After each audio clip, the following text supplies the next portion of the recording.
지금 읽은 말씀도 많이 들었던 말씀입니다. 예수님 안에서 소망을 갖고 항상 기뻐하고 하나님께서 우리 대신 일하신다고 하셨으니까 하나님 앞에 말씀으로 부탁드리고 그렇게 하고 범사에 하나님께서 약속하신 것을 다 이루실 줄로 믿고 어떤 일을 만나든지 감사할 때 하나님은 신실하신 분이시라 그 감사거리가 헛되지 않았다고 하는 사실을 친히 그분의 선하심과 능력으로 증거해 주신다고 말씀을 하시고 있습니다.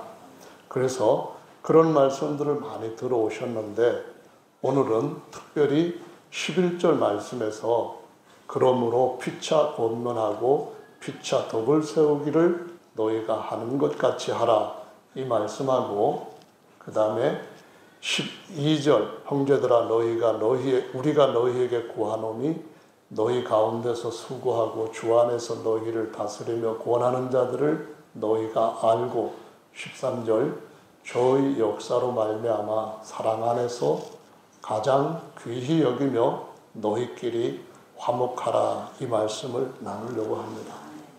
우선 1절부터 10절에 기록된 말씀을 보면은 예수님이 곧 오신대요. 오실 때 이런 세상적인 징조가 일어날 것이다 라고 말씀하셨던 여러 가지 말씀을 데살로니가 교회는 이미 들어서 잘 알고 있다고 말씀을 하고 있습니다. 사도 바울은 데살로니가 교회를 개척을 하고 그 교회에게 이런저런 여러 가지 어려움 가운데서도 하나님 앞에 신실한 믿음을 보이고 그 믿음의 선함이 다른 여러 지역에까지 퍼지는 것을 보고서는 이 교회가 정말 마지막 때 다른 교회의 본이 된다라고 생각하고 있었는데 그런데 그 교회에게 어떤 문제들이 또 있는 것을 보고서는 전서와 후서라고 하는 서신을 써서 보내는 걸 알 수가 있습니다. 1절부터 10절에 기록되는 이 말씀은 예수님이 곧 오신다는 말씀이잖아요.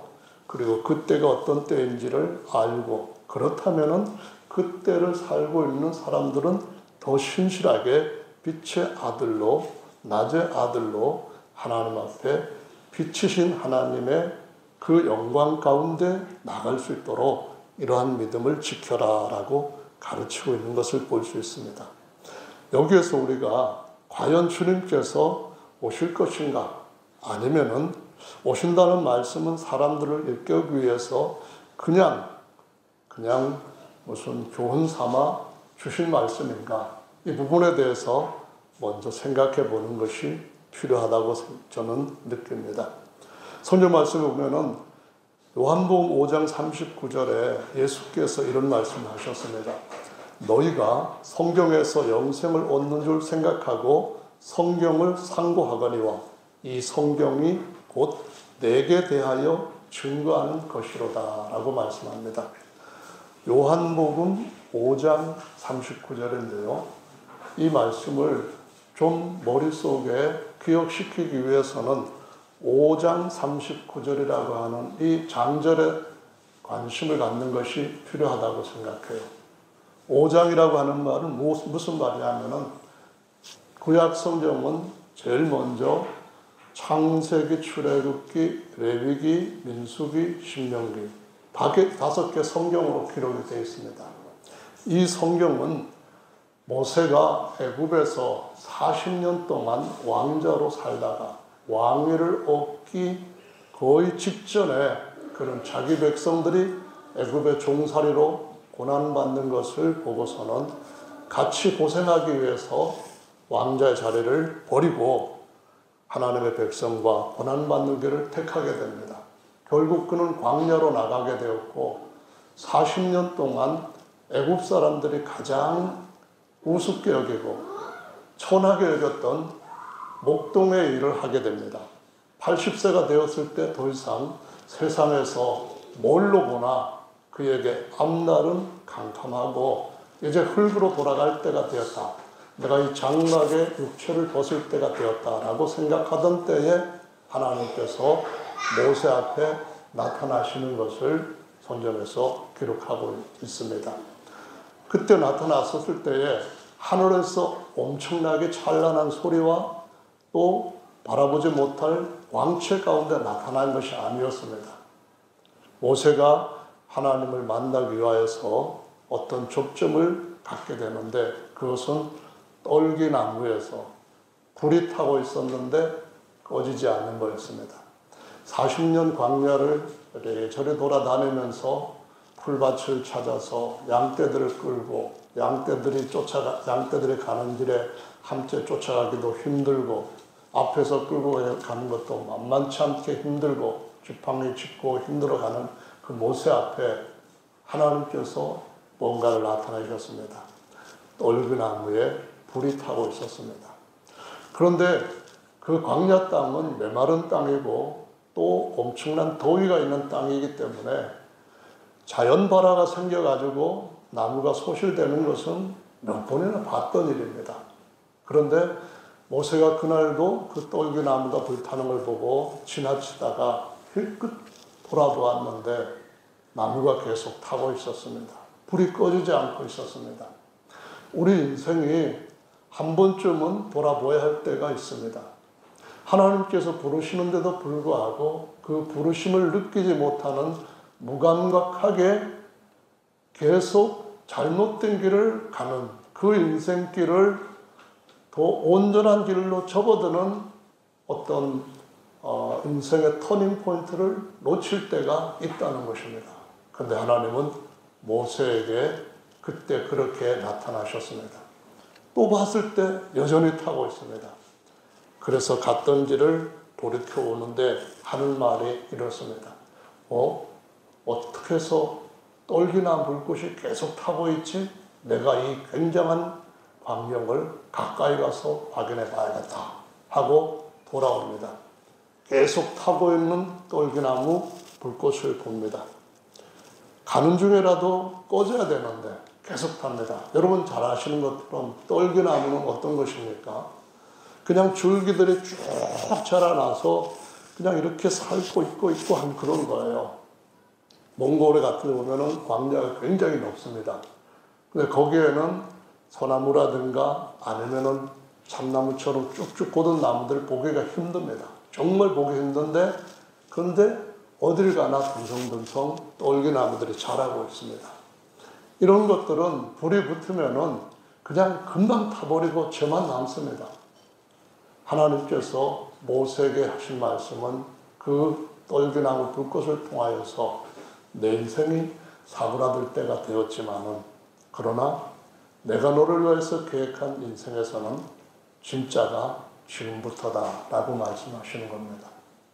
지금부터 아무도 하지 못했던 그 일을 나는 너를 통하여서 이룰 것이다 라는 메시지입니다. 정말 여러분들이 이제는 우리의 모든 삶이 희망이 없다라고 느껴질 때 어쩌면 그때가 주님께서 여러분 앞에 꺼지지 않는 불길을 보여주시고자 준비하시고 초청하고 있는 때인지도 모릅니다. 중요한 것은 깨어있는 것이죠. 그냥 육신적으로 잠을 자지 않는다 그런 의미가 아니라 우리는 뭔가에 대해 가지고 촉이 있어야 됩니다. 감이 와야 됩니다. 그렇지 않게 그냥 무감각하게 사는 사람은 잠자는 사람이거나 취한 사람이라는 거예요. 우리 인생이 단지 육체만을 위해서 살다가 가는 그런 하루살이 같은 인생은 아닙니다. 우리 인생이 질그릇 속에다가 그냥 혼적인 어떤 지식이나 감성 같은 걸 많이 경험하고 끝나는 인생도 아닙니다. 오늘 본문 말씀에 보시면은 23절에 하나님께서 우리 인생을 만드실 때 영과 혼과 그리고 몸이 그리스도 예수 강림하실 때 어떻게 될 것인가, 어떤 완전함을 이룰 것인가를 바라보고 그것에 대해서 갖추어가는 삶을 살라고 우리와 함께 하시기 위해서 하나님도 똑같이 우리와 같은 육체를 입으시고 이 땅에 오셨고 그것을 마태복음 1장 21절은 우리의 죄를 구속하기 위하여서 23절은 그가 장막을 치고 우리 가운데 함께 임마누엘 하셨다. 하나님이 우리와 함께 계시니라 하시면서 그분 가신 길로 따라가면은 우리들도 그분 도착한 곳에 도착하게 될 것이 확실하다고 가르쳐 주시는 것입니다. 여행을 할 때 지금은 내비게이션을 따라서 가기 때문에 찾아가기 쉽습니다. 근데 내비게이션이 만들어질 때는 사실상 누군가가 그 길이 있다는 걸 확인하고 그 길로 가라고 하는 것을 정보를 집어넣었기 때문에 그 내비게이션이 우리를 인도해 줄 수가 있는 것입니다. 길이 없다고 한다면은 내비게이션 상에만 길을 만들어 놓으면은 논으로도 들어갈 수도 있고 바닷속으로도 들어갈 수 있습니다.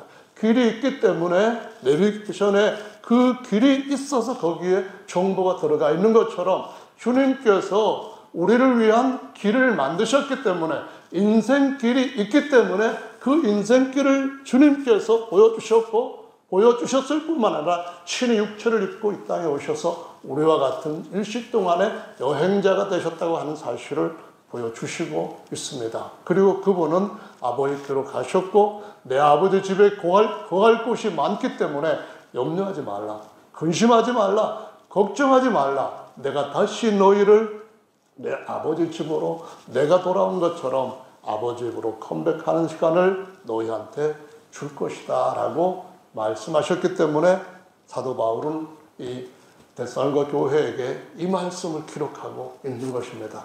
저와 여러분들은 정말로 그 길이 있는 줄로 믿습니다. 아멘. 예수님이 길이 되셨기도 하고 그 길을 보여주셨고요. 아까 요한복음 5장 39절에서 말씀하는 그 오경이라고 하는 것은 모세가 하나님을 만나는데 거기서부터 만나가지고 하나님께서 이스라엘 백성들 진짜로 400년 동안 고생하던 그 엄청난 멍에를 꺾어버리고 홍해 바다를 건너시면서 약속의 땅으로 인도해가는 여정 가운데서 그 가운데서 하나님께서 석 달 만에 시내산 앞에 백성들을 모아놓고 그 산에서 모세를 불러 올려서 어마어마한 장엄한 광경 가운데 말씀하시고 천둥 번개가 치고 그군들이 검은 가란 그 구름들이 산을 다 덮고 있는 그 가운데서 친히 모세에게 돌판에 자신의 이름을 기록해서 주시고 난 뒤에 그 뒤에 기록한 것이 바로 오경이라고 하는 말씀이고 오경에 근거해 가지고 나머지 책들 구약 성경 전체를 다 합하면은 39권입니다. 그래서 39권 그 뒤에 풀어서 쓴 것이 신약 성경인데 27권입니다. 그래서 5장 39절 요한복음 5장 39절은 무슨 얘기를 하느냐 하면은 구약 성경 전체가 오경에 기록해서 시내산에서 그렇게 하셨던 그 하나님, 이전에 모세를 다른 이스라엘 백성들의 아들들은 나일강에 던져져서 죽임을 당하는데도 불구하고 하나님을 경외했던 모세 어머니를 통해서 그 요셉의 믿음을 따라서 그를 구출하셨을 뿐만 아니라 오히려 애국 왕의 딸의 아들이 되게 하시는 그 일까지 일으키시고 거기서 훈련시켰던 그분이 다시 광야에서 제대로 된 훈련을 시키시고 40년 동안 이스라엘 백성들을 먹을거리 살 방법이 없는 광야를 통과하게 하시면서도 끝내 젖과 꿀이 흐르는 그 약속의 땅으로 들어가게 하신 그 배경들이 오경 안에 기록되어 있고 그것은 장차 하나님께서 모든 백성들을 하나님 아버지 집으로 인도하기 위한 그림자도 같고 어떻게 보면은 내비게이션도 같다고 하는 것을 제시하신 것입니다. 여러분들이 내비게이션을 보고 차 앞에 바로 있으니까 내비게이션 안에 쑥 들어가면은 그런 목적지 바로 들어갈 수 있습니까? 내비게이션은 그림입니다. 그 그림을 따라가서 실제로 어떤 지점에 어떤 목적지에 우리가 이르러야 하는 것이 우리 인생의 인도가 거기에 있고 우리 인생의 가는 길이 거기에 있고 거기에서 우리가 하나님만이 만들 수 있는 가장 놀라운 것들을 영원히 하나님의 아들들로서 누릴 수 있게 된다는 것을 보여주시고 있는 것입니다. 그래서 이 구약의 성경들은 그것을 보여주고 있으며 구약의 39권, 39권 그걸 갖다가 풀어가지고 낸 것이 신약 성경 27권입니다. 그래서 외우기 쉽게 숫자 외우는 거 어려운 분 계시죠? 아마 저는 제일 외우기가 어려운 것 같은데 저는 30억 이 정도 넘어가면은 그 다음에 1, 10, 100, 1000만, 10만, 100만, 1000만, 1억 35 이렇게 나옵니다. 성경 몇 권이죠? 물으면 잘 모르는 분들 계십니다.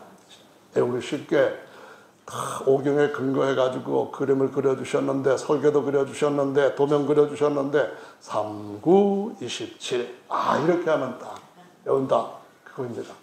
쉽죠? 재밌죠? 그래도 잃어버릴 수 있죠? 그러나 어떤 상황이든 간에 예수님이 여러분과 함께 하신다고 하는 사실만큼은 잊어버리지 말으시길 바랍니다. 임마누엘 하신 분은 우리 안에까지 함께 찾아오셔서 영원히 내가 아버지와 하나가 된 것처럼 이 제자들도 우리와 같이 우리와 하나가 되게 하겠습니다. 해주세요. 이 기도가 이루어지는 때가 올 줄로 믿으시기 바랍니다. 그래서 이 모든 성경이 나에 대하여 기록한 것이다. 이 말씀은 창세기 1장 1절은 이렇게 시작됩니다. 태초에 하나님이 천지를 창조하시니라.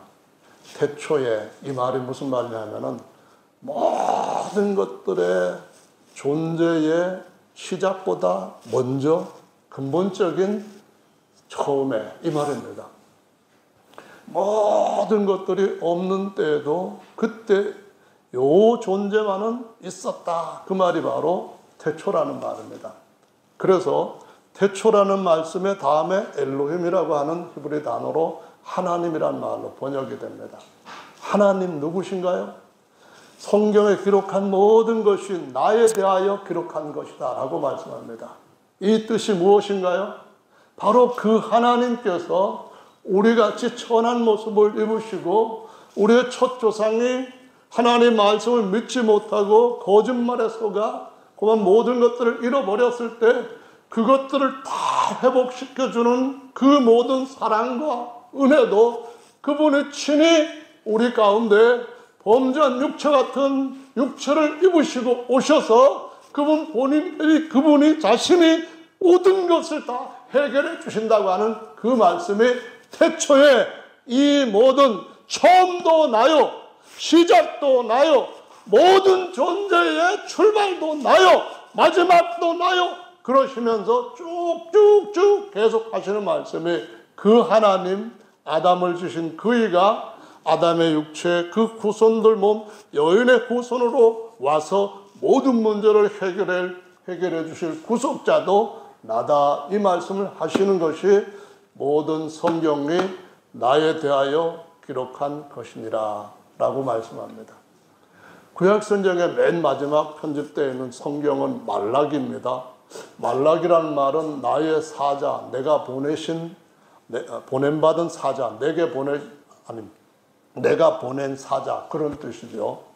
그래서 그 말라기 마지막 말씀에 보면은 내 사자를 내 앞에 보낼 것이다, 이 말씀을 하셨는데 그 말씀에 따라 놀랍고 기이하게도 침례요한이 바로 하나님이 보낸 사자라고 성경은 여러 곳에 증거를 하고 있고, 그 침례한 뒤에 예수께서 딱 오셔서 백성들 가운데 자기 백성의 저희 죄를 다 대신 지시기 위해서 오신 분이라고 하시면서 그분이 바로 나다라는 말씀하십니다. 사람이신 예수님은 하나님이 우리를 위해서 구원하시기 위해 모든 것 대신 짊어지게 하기 위한 그러한 우리의 일꾼, 우리의 종이 되게 하시기 위하여서 하나님 아버지로부터 보냄받은 자입니다. 신약 성경에서 특히 요한복음에서는 하나님의 아들은 종의 형상을 입고 우리의 모든 죄를 다 대신 짊어지기 위하여 우리의 모든 질거와 우리의 모든 저주와 우리의 모든 아픔과 우리의 모든 슬픔과 우리의 모든 절망과 우리의 모든 내한들을 다 대신 짊어지기 위하여서 하나님 아버지로부터 종의 모습을 갖고 보내셨던 아들이지만 종의 일을 충실히 하셔서 우리가 져야 할 그 모든 십자가의 죄 형벌까지도 다 지셨다고 말씀을 하고 있습니다. 성경에서 예수님께서 십자가에 돌아가시기 전에 그때가 유대인들의 명절, 첫 번째 명절은 6월절이에요. 6월절이면 죄수들을 풀어주는 특사라고 하는 제도가 그때 당시에도 있었어요. 광복절 특사 이런 것처럼. 그런데 그 특사를 통하여서 당시 그 땅을 지배하고 있던, 그 백성을 지배하고 있던 총독 빌라도가 예수를 놔주기 위해 가지고 팔방으로 애를 쓰는데, 기득권을 잡고 있는 대제사장, 서기관들, 이런 자들의 도무지 그것을 용납할 수가 없는 거예요. 자기들이 땅에서 누릴 수 있는 그것을 빼앗기면 모든 것을 자기들은 잃어버린다 생각했던 거예요. 죄 섭매여서 거기서부터 나와 영원히 살 수 있는 길을 열어주시겠다 하는데 거기에 대해서는 관심이 없었던 거예요. 그냥 먹고 사는 것에만 급급했기 때문에 동물처럼 그냥 육신적인 욕구를 채워주는 것으로 만족하다고 하는 삶을 살았기 때문에 예수 그리스도를 계속 거절합니다. 이 예수를 놓아주겠다 했더니 놓아주면 안 된다는 겁니다. 그러면은 이자가 바로 우리의 왕이라고 칭하고 있는데 가이사 황제의 반역자가 되겠느냐? 빨리 이 사람을 십자가형에 처해라고 합니다. 그럼 누구를 놓아줄고 했을 때에 바라바를 놓아주라고 합니다. 바라바라는 뜻이 누구의 아들, 아바, 그러면은 아버지의 아들, 그런 뜻입니다. 우리 아버지는 누구였죠? 쭉 올라가면 조상이 있을 거 아닙니까? 우리 아버지는 원숭이입니까? 우리 아버지 쭉 올라가면 원숭이보다 더 위에 있는 더 조그만 돌로 같은 겁니까? 우리 아버지는 쭉 더 올라가면 아무것도 없는 건데 박테리아 같은 그런 겁니까? 우리 아버지는 그런 아버지면 싫어요. 그런 아버지 밑에서 나왔다고 한다면 정말 저는 인생이라고 하는 것이 너무나 무가치하다고 생각이 들어요. 우리 아버지는 누가복음 3장의 기록대로 보면은 아담 위에는 하나님이시다라고 말씀합니다. 모든 사람들 안에 동물과 다르게 영이 있습니다. 다시는 이것이 속사람이라고 하는 진짜 나예요. 많은 사람들이 혼적으로 따라가면서 혼적으로 존중받기 위해서 자아를 굉장히 존중하게 생각합니다. 그래서 자기 자신에 대해서 자아의 어떤 타격을 입으면 못 견뎌요. 그냥 어떻게든지 간에 몸부림치면서 그 부분에 대해 가지고 자기의 자존감을 세우려, 자존심을 생기려 해요. 그런데 진정한 자아는 우리가 갖고 있는 육체나 혼이 아니라 속사람인 영에 있는 줄로 믿으시기 바랍니다. 진정한 자아는 영이신 아버지께서 우리 모든 사람들의 아버지로, 그 아버지는 육체 아버지가 아닌 영의 아버지로 하나님께서 우리를 자신이 낳은 독생자와 같은 신분이 되게 하시고 자신의 독생자와 같은 형제들로서 하나님의 아들들 되게 하시고 하나님 아버지께서 가지고 계시는 모든 것들을 아들들한테 영원히 물려주어 누리게 하시는 그 안에서 우리의 진정한 자아가 있는 줄로 아시기를 바랍니다. 이런 자아는 어디에서 얻을 수 있습니까? 아버지 집으로 돌아올 때 그 아버지 집에서 다시 태어나서 그 안에서 양육받아서 어느 날인가 맏아들이신 그분이 다시 오신다고 하셨는데 그분이 다시 오실 때 온 것으로 믿으시 바랍니다. 그래서 말라기 구약의 마지막 말씀도 내가 보낸 사자, 그를 말씀하시면서 사자만 보낸 것이 아니라 그 아들 안에서 아버지께서 우리 가운데 같이 오셔서 임마누엘 하셨다 해서 육체의 장막을 입으시고 하나님이 장막 가운데 살아가는 자기 백성들 가운데 같이 거하셨다라고 기록을 하고 있습니다. 그리고 다시 영화로운 영원한 부활의 영광 중에 우리도 그와 같은 영원한 영광의 형상으로 병쾌하시기 위해서 오신다고 약속을 하신 겁니다. 그것이 신약성경 27권이 계속해서 우리한테 가르쳐주는 경험자들의 고백이고 경험자들의 간증이며 경험자들이 반드시 이것을 나처럼 알라고 얘기해주는 가장 중요한 권면 메시지인 줄로 믿으시기를 바랍니다. 사도 바울은 사실상 이 사람이 젊은 나이에 성공한 사람입니다. 태어날 때도 금수저 물고 태어났어요. 금수저라는 말은 당시에 로마 시민권을 얻게 되면은 재판을 받을 때도 황제 앞에 직접 재판을 받을 수 있는 권한이 주어져요. 그래서 재판권을 황제가 갖고 있기 때문에 황제보다 낮은 자들이 뭐라고 해도 그 말짱 아무것도 안 합니다. 나는 황제한테 가서 직접 이 재판을 받겠소. 그러면은 황제 앞에까지 경호대를 붙여가지고 쫙 모시고 가야만 됩니다. 황제 앞에 딱 해서 이 죄인 대령해 싸우니 폐하께서 친히 이 사람의 죄의 유무에 대해서 판결해 주십시오 하고 올려야 합니다. 그런 사람으로 태어났어요. 그런데다가 유대인으로서 첫 번째 왕으로 선출되었던 베냐민 지파의 출신입니다. 사울 왕의 직계 후손이에요. 그러니까 자부심이 보통 아니에요. 나는 유대인 중에 히브리인 중에 히브리다 이런 말을 합니다. 그런데다가 유대에는 3권을 다 장악하고 있는 의결기관이 있었어요. 그게 산헤드린 공회라고 하는 것인데요. 여기에는 입법, 집행, 그리고 판결 모든 것들을 다 하는 사람인데 젊은 날에 이 사람이 그 직위를 얻게 됩니다.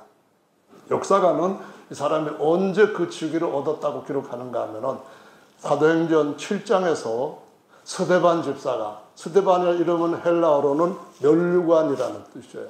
스데반 집사가 예수님께서 그 보좌에 앉아 계시고 그분께서 지금 나를 바라보고 계신다 하고 환상을 보고 난 뒤에 얼굴이 천사같이 환하게 변하는 걸 보고 그때 옆에 있던 이 젊은 사울이 저 사람 돌로 쳐 죽여라 그렇게 하니까 다른 사람이 다 달려들어가지고 돌로 스데반 집사를 쳐 죽였습니다. 주동자였습니다. 가장 강한 집행자라서 그때 최고의 우두머리였습니다. 그 일을 공유로 해가지고 젊은데도 불구하고 산헤드린 공회원이 돼가지고 이 예수 믿는 사람들을 다 잡아가두고 때리고 그래도 바꾸지 않는다면은 처형해도 가다 하는 표에다가 도장을 찍게 하는 그러한 의결권을 갖고 있는 자라고 나타나고 있습니다. 이런 사람이 어느 날 다메섹이라고 하는 외국 도성으로 가고 있는데 왜 갔느냐 하면은 이 사람 잡으면 예수쟁이들 잡아다가 다 감옥에 집어넣어야겠다. 이거 우리나라를 망하게 하고 로마까지도 흔들어 놓고 심각한 연병이다.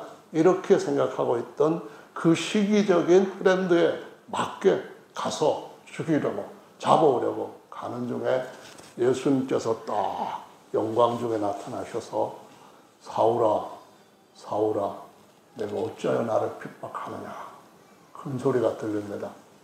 그 앞에 팍 부러져서 아도나이여 주여 무시옵니까 하고 벌벌 떨면서 질문합니다. 나는 내가 핍박하는 나사렛 예수다 이 말씀합니다. 그때서야 비로소 저들이 말하는 것이 맞네. 하나님께서 나사렛 촌사람으로 베들레헴에서 태어나서 나사렛에서 온갖 가난한 삶을 다 자신이 체득하신다고 했다고 그렇게 말하던 저 사람들이 맞네 하면서 그때부터 확 바뀌게 되고 그때부터 그는 예수님을 증거하는 증인으로 생애를 완전히 바뀌게 되고 같은 동족인 유대인들한테 최고로 성공한 지도자로 보였던 그 사람을 유대교의 최악의 파멸자로 보이고 40여 명의 의결대가 사울을 죽이기까지는 우리는 음식을 먹지 않겠다 해가지고 스스로 맹세를 하고 사울을 죽이기 위해서 쫓아다니는 그런 일을 했던 그 대상이었습니다. 언제나 한번 1차 선교여행 때에 선교를 갔다가 유대인들이 갑자기 몰려들어가지고 그를 성 밖으로 끌고 갔습니다. 개 끌듯이 끌고 와가지고 다시 스데반 집사에게 예전에 자기가 했던 것처럼 막 돌을 던지면서 그래서 결국은 죽은 것을 보고 성 밖에 갖다 내다버렸습니다. 그런데 바로 그 시점에 하나님이 그의 안에 있는 영을 죽은 몸 밖으로 끌어내는지 바울은 자신은 잘 모르겠지만은 너무나 놀라운 새로운 세상을 보았다라고 증거합니다.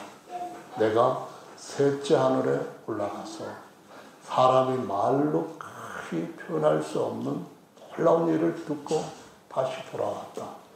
나 육체적으로 자랑할 것은 오히려 오늘 처음 찬송처럼 해로 여기지만은 내가 자랑한다면은 자기를 삼자처럼 삼인칭으로 생각해서 나 그런 사람 자랑하고 싶다 얘기를 합니다.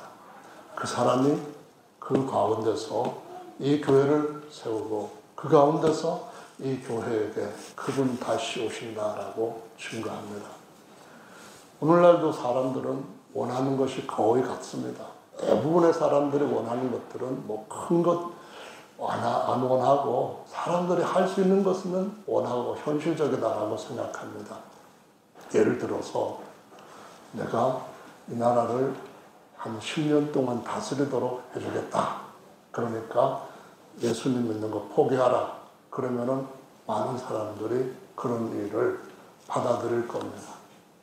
그렇지만 10년이 아니라 50년을 다스린다 할지라도 왕위를 얻는 순간 그날 밤에 죽는다고 한다면 너는 그날 밤에 죽어야 돼 라는 것까지 알려준다고 하면은 자기의 생명과 10년의 왕위와 그 권력과 부귀영화 그것과 바꿀 수 있는 사람들이 있을까요?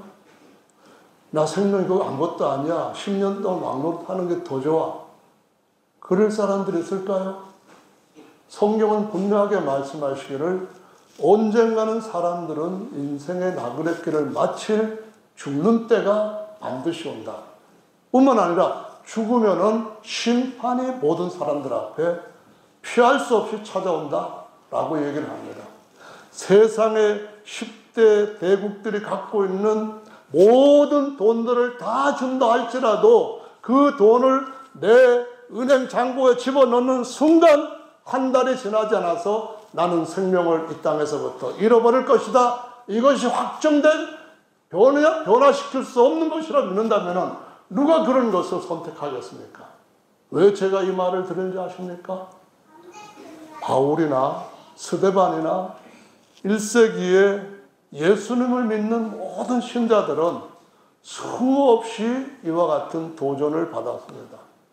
예수님 부인하고 가이사를 신이라고 해라.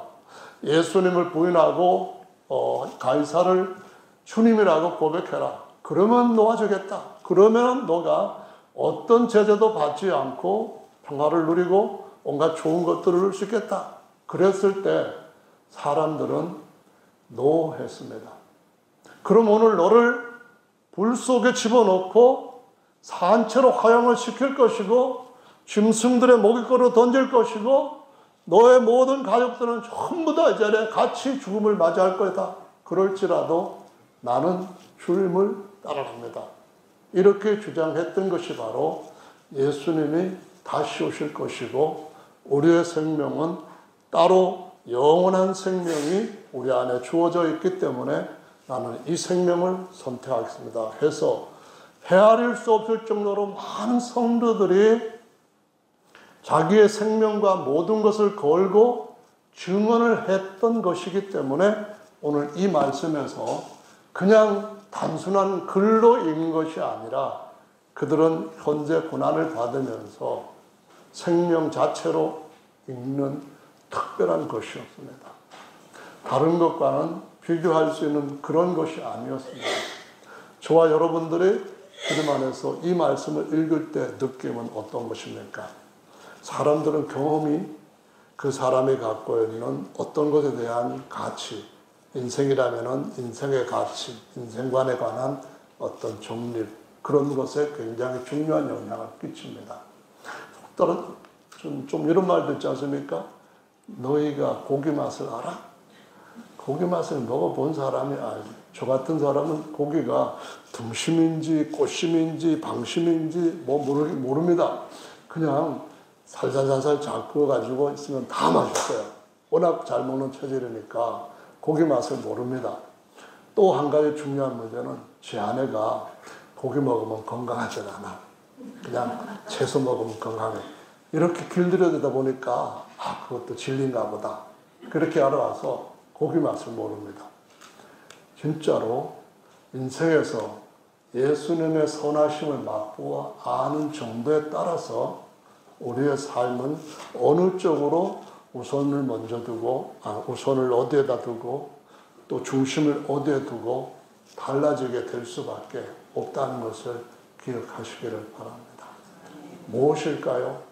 예수님을 알아가는 데서, 우리의 속사람이 점점 자라가는 데서, 우리의 겉사람이 아니라 우리의 영원한 생명의 사람을 향하여서 살아갈 때 우리 겉사람은 지금과 다르게 훨씬 더 놀라운 예수님이 사람으로 사시다가 보여주신 그런 삶 가운데 똑같이 들어간다고 하는 이 전인적인 승리를 얻을 수 있기 때문에, 그래서 주님을 닮아가고 주님과 같은 동행하는 길을 살려고 하는 줄로 믿습니다.